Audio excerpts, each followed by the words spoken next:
Hi అండి, ఎలా ఉన్నారు? బాగా సమ్మర్ పిచ్చి పీక్లో ఉంది.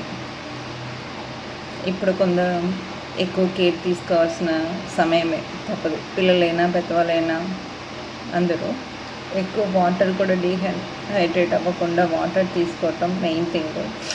సెల్ఫ్ హైజీన్ కూడా మెయిన్ థింగ్. అట్లాగే ఎక్కువ స్వెటింగ్ అవ్వకుండా ఉండటానికి, అట్లాగే సోడియం పడిపోకుండా ఉండటానికి కూడా ఎక్కువ లెమన్ సాల్ట్ వాటర్లో కలిపి తీసుకోండి. అంటే దీనిలో కిడ్నీ పేషెంట్స్ ఇవన్నీ ఎవరైనా ఉంటే వాళ్ళు మీ డాక్టర్ గారు చెప్పిన అడ్వైస్ ప్రకారం, నేను చెప్పేది నార్మల్ వాళ్ళకండి. లెమన్ కూడా ఎక్కువ తీసుకోండి. లెమన్ తీసుకోవటం వల్ల మీకు స్వెట్టింగ్ కొద్దిగా తగ్గుతుంది, ఇమ్యూనిటీ కూడా కొంచెం పెరుగుతుంది. ఫీవర్ కూడా బాగా సీజనల్గా ఉంది. ఎండలో వెళ్ళినప్పుడు తగిన జాగ్రత్తలు తీసుకోండి. అలాగే ఎక్కువ స్పోర్ట్స్ ఆడేవాళ్ళు మరి ప్రాణం పెట్టి మొత్తం ఆడేయాలి, మొత్తం ఈ వారానికి సరిపడా గిట్టుబాటు చేయాలని చెప్పి ఓవర్ ఎక్సర్సైజ్ చేయవద్దు. కొంత ఎక్సర్సైజ్ని కూడా మినిమైజ్ చేయండి.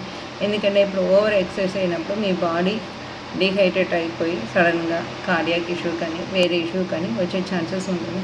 సో మీరు చేసిన వర్కౌట్ని మరి అగ్రెసివ్గా కాకుండా మినిమల్ దీనిలో ఉంచేసుకోవటం బెటర్ అండి. అలా హెల్దీ ఫుడ్ కూడా అంటే హెల్తీగా తినండి. ఎక్కువసారి సాలిడ్ కాకుండా లిక్విడ్ ఐటమ్స్కి ఎక్కువ ప్రిఫర్ చేయండి. ఈజీగా డైజెస్ట్ చేసిన ఐటమ్స్కి ప్రిఫర్ చేయండి.